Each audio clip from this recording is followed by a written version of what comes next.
आज के समय में जब साइबर अटैक्स बहुत ज्यादा होने लगे हैं, आपके लिए ये बहुत जरूरी हो जाता है कि आप भी इस टॉपिक के बारे में जानें।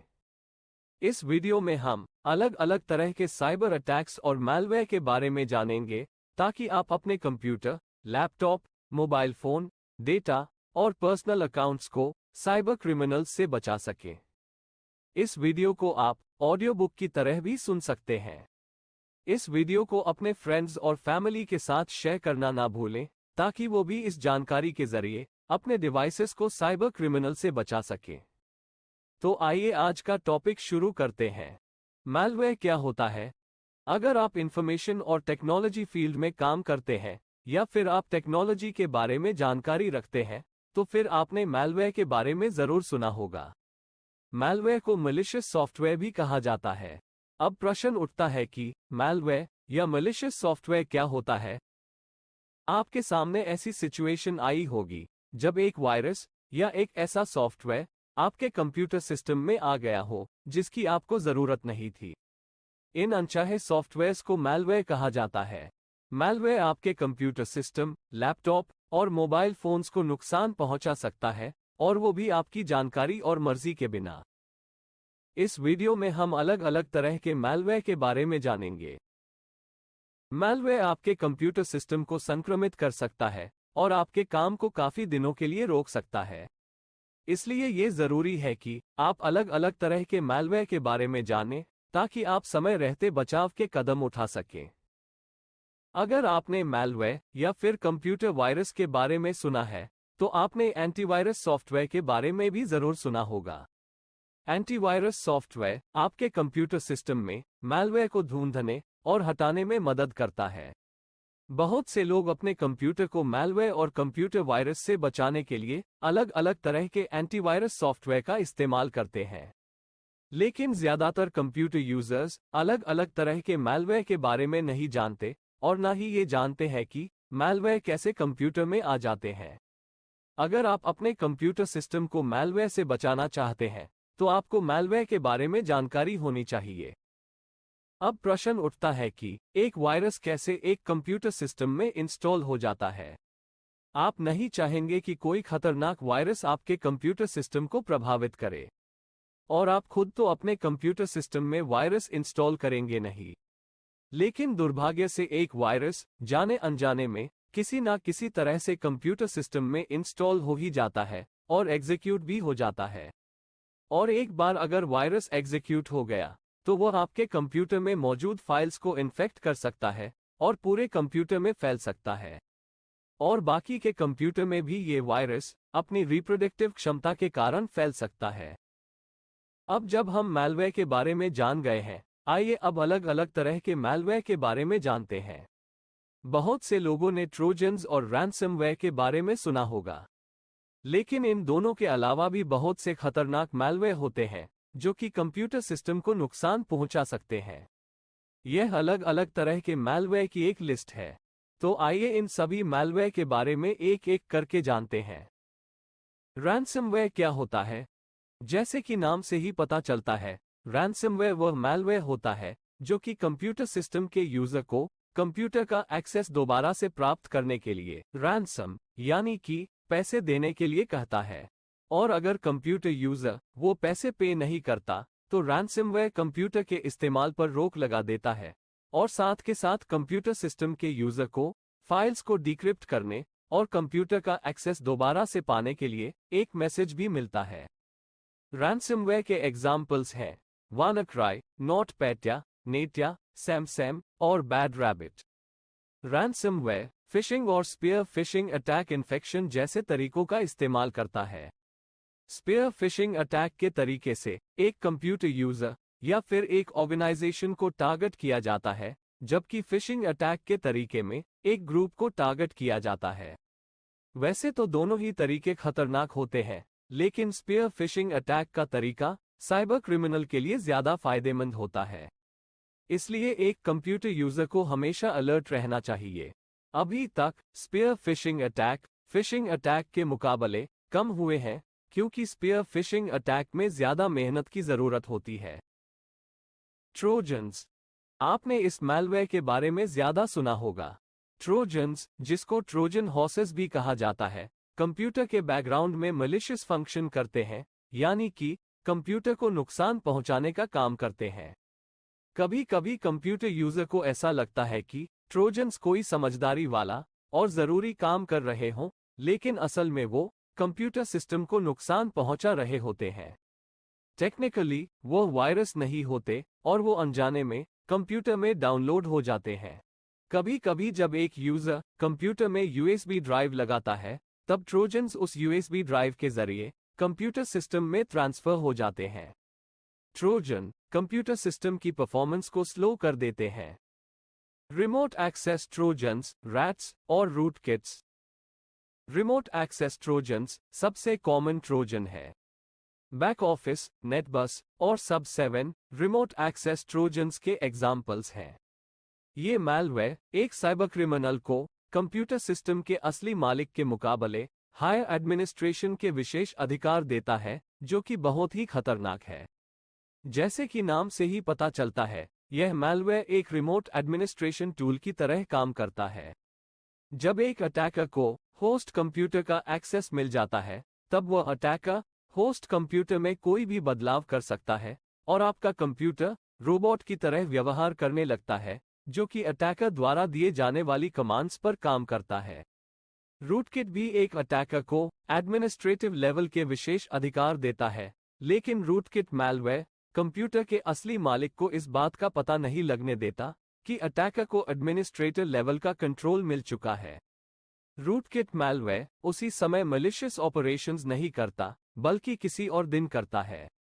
अगर आपने अपने कंप्यूटर सिस्टम में एंटीवायरस सॉफ्टवेयर को इंस्टॉल किया भी हुआ है, तब भी रूटकिट मैलवेयर आपके कंप्यूटर के ऑपरेटिंग सिस्टम के बूटिंग प्रोसेस के शुरू होने से पहले ही एक्टिवेट हो जाता है। रूटकिट्स का पता लगना आसान नहीं होता। रूटकिट्स की वजह से हिडन फाइल्स बन जाती है, हिडन प्रोसेस होने लगते हैं और हिडन यूजर अकाउंट्स बनने लगते हैं। रूटकिट मैलवेयर का पता लगाने के लिए removable media, USB flash drive या फिर स्पेशल रेस्क्यू डिस्क का इस्तेमाल कीजिए। रूटकिट मैलवेयर को अपने कंप्यूटर सिस्टम से हटाने का एक और तरीका यह है कि आप अपने कंप्यूटर के सभी सॉफ्टवेयर्स को अनइंस्टॉल करके फिर से इंस्टॉल करें। सॉफ्टवेयर्स को रीइंस्टॉल करने का प्रोसेस रूटकिट को डिटेक्ट करने के प्रोसेस से कम समय लेता है।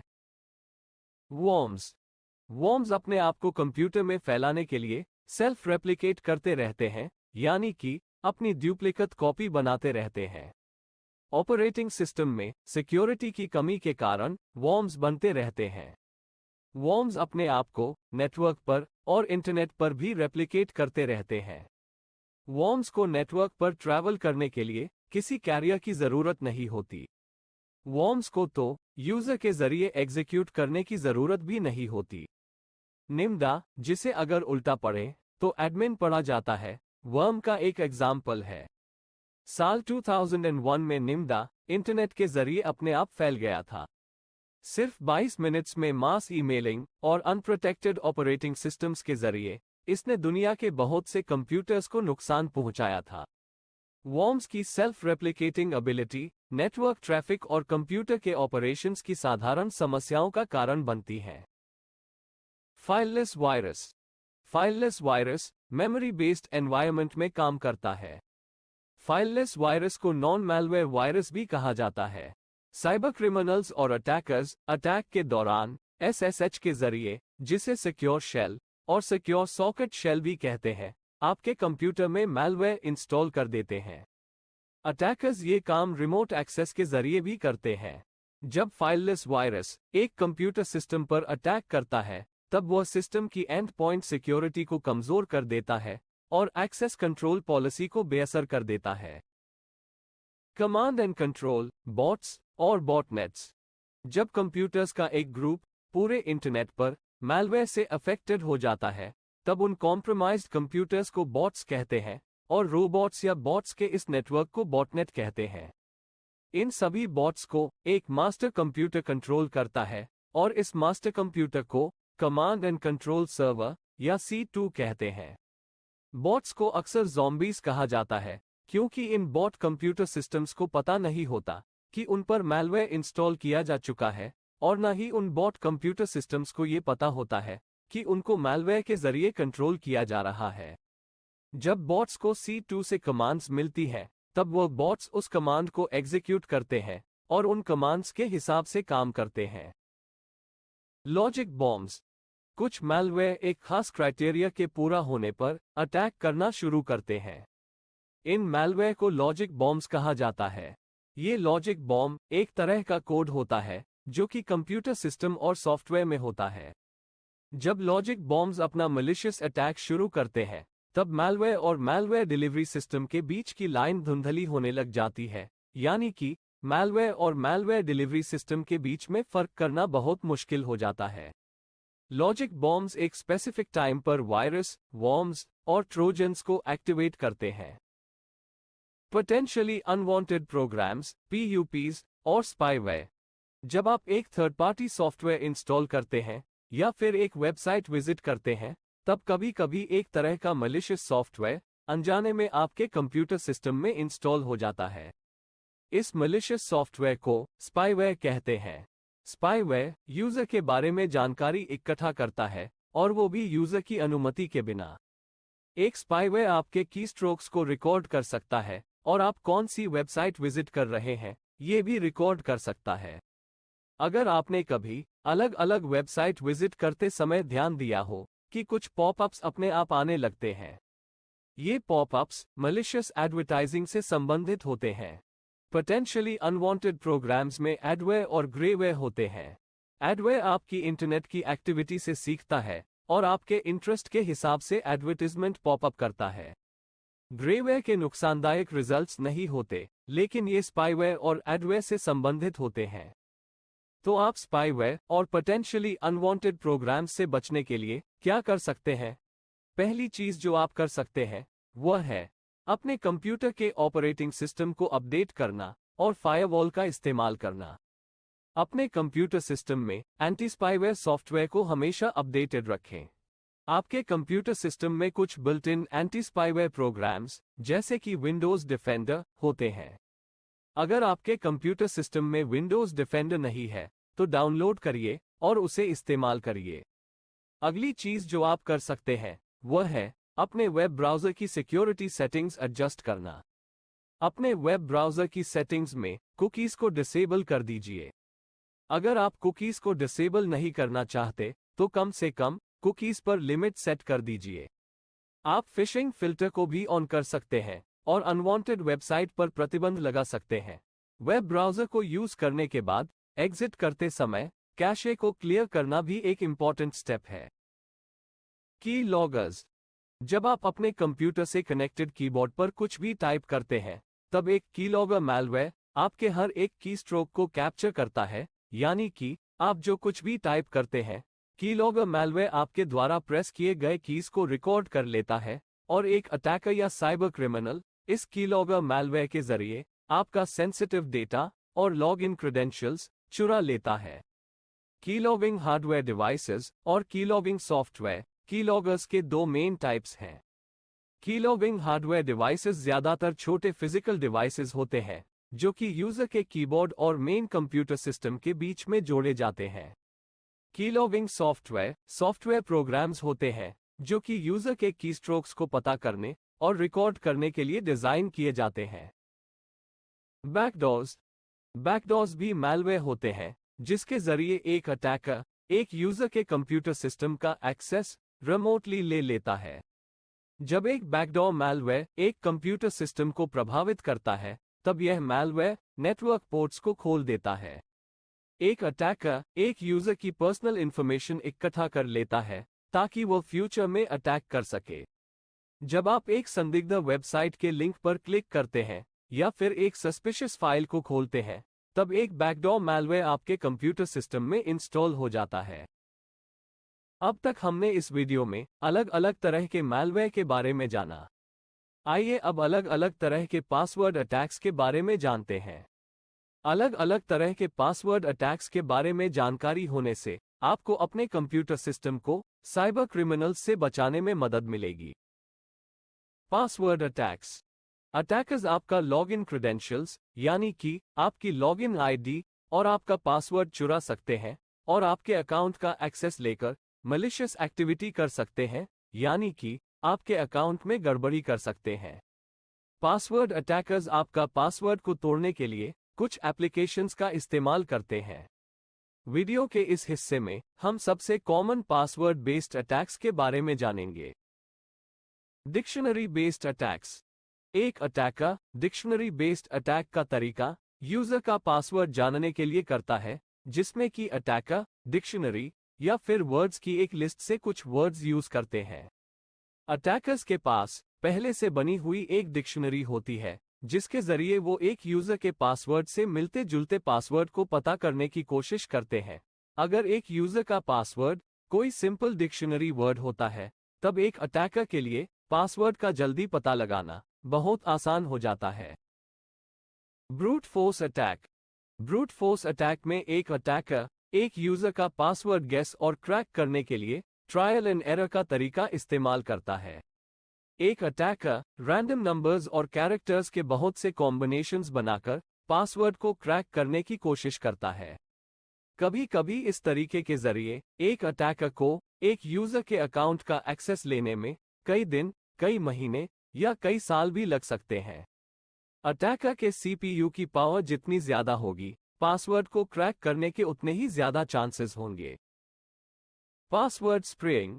पासवर्ड स्प्रेइंग भी पासवर्ड अटैक का एक तरीका है, जिसमें एक साइबर क्रिमिनल एक यूजर के अकाउंट का पासवर्ड कुछ कॉमन पासवर्ड के जरिए गेस करने की कोशिश करता है। एक अटैकर एक सिंगल अकाउंट का अनऑथराइज्ड एक्सेस लेने के लिए ट्रेडिशनल ब्रूट फोर्स का तरीका इस्तेमाल करता है, जिसमें वह पासवर्ड को गेस करने की कोशिश करता है। जब एक अटैकर ये तरीका इस्तेमाल करता है, तब वह अकाउंट लॉक हो जाता है जिस अकाउंट पर वह अटैकर अटैक कर रहा होता है, क्योंकि एक अकाउंट पर गलत पासवर्ड का इस्तेमाल करने की एक लिमिट सेट होती है। ये लिमिट आमतौर पर 3 से 5 गलत पासवर्ड की होती है, और वो भी कुछ समय के लिए ही। ऑफलाइन और ऑनलाइन पासवर्ड क्रैकिंग। अगर आप अपने अकाउंट के लिए कमजोर पासवर्ड इस्तेमाल करते हैं, तो आप साइबर क्रिमिनल को अपना अकाउंट हैक करने का मौका दे रहे हैं। एक अटैकर आपके पासवर्ड का हैश लेता है और फिर उसको ऑफलाइन क्रैक करने की कोशिश करता है। आपके पासवर्ड का हैश आपके पासवर्ड का ही एन्क्रिप्टेड फॉर्म होता है। जब आप अपने कंप्यूटर को अपना पासवर्ड सेव करने की परमिशन देते हैं, तब आपका कंप्यूटर उस पासवर्ड को क्लियर टेक्स्ट की फॉर्म में सेव नहीं करता। आपका कंप्यूटर आपके पासवर्ड को फिर से क्रिएट करता है और उसको हैशेस में कन्वर्ट कर देता है। उदाहरण के लिए, अगर आप अपना पासवर्ड 1234 रखते हैं, तो आपका कंप्यूटर इसे कुछ इस तरह कन्वर्ट करके स्टोर कर लेता है 72D384SJA6826C826K56S33AR7KR। अब जब आप अपने कंप्यूटर में लॉगिन करने की कोशिश करते हैं, तब आपका कंप्यूटर आपके उस पासवर्ड की प्रोसेसिंग शुरू करता है जो पासवर्ड आपने पिछली बार लॉगिन करते समय इस्तेमाल किया था, और आपका कंप्यूटर उस पासवर्ड का हैश कंप्यूट करता है। आपका कंप्यूटर उस कन्वर्ट की गई हैश को उन हैशेस से कंपेयर करता है जो कि आपके कंप्यूटर ने तब स्टोर की थी जब आपने अपना पासवर्ड क्रिएट किया था। कंपेयर करने के बाद अगर पासवर्ड मैच हो जाता है, तो आपको अपने कंप्यूटर का एक्सेस मिल जाता है। ऑफलाइन पासवर्ड अटैक में एक अटैकर आपके पासवर्ड की क्लियर टेक्स्ट वैल्यू का पता करने की कोशिश करता है ताकि वो आपके कंप्यूटर का एक्सेस ले सके। ऑनलाइन पासवर्ड अटैक में एक अटैकर नेटवर्क पर, लॉगिन इंटरफेस पर, वेब एप्लीकेशन पर या फिर पहले से एक्सपोज्ड हो चुके SSH टर्मिनल पर यूजरनेम और पासवर्ड को गेस करने की कोशिश करता है। Online password attack offline password attack के मुकाबले ज्यादा ट्रेडिशनल होता है। ऑनलाइन पासवर्ड अटैक नेटवर्क की स्पीड पर डिपेंड करता है। Rainbow table. एक रेनबो टेबल अटैक में डेटाबेस में मौजूद पासवर्ड हैशेस को क्रैक करने के लिए एक प्री-कंप्यूटेड टेबल का इस्तेमाल किया जाता है। इन रेनबो टेबल्स का इस्तेमाल करके क्रिप्ट एनालिसिस अटैक के जरिए एक अटैकर काफी आसानी से पासवर्ड को क्रैक कर लेता है। प्लेन टेक्स्ट या अनएन्क्रिप्टेड अटैक। प्लेन टेक्स्ट या अनएन्क्रिप्टेड अटैक में एक अटैकर पासवर्ड का प्लेन टेक्स्ट क्रिप्ट और उसका एन्क्रिप्टेड वर्जन और साइफर टेक्स्ट पहले से ही जानता है। इस जानकारी के जरिए अटैकर सीक्रेट की को गेस करने की कोशिश करता है या फिर एल्गोरिदम को गेस करने की कोशिश करता है ताकि बाकी के साइफर टेक्स्ट को डिक्रिप्ट कर सके।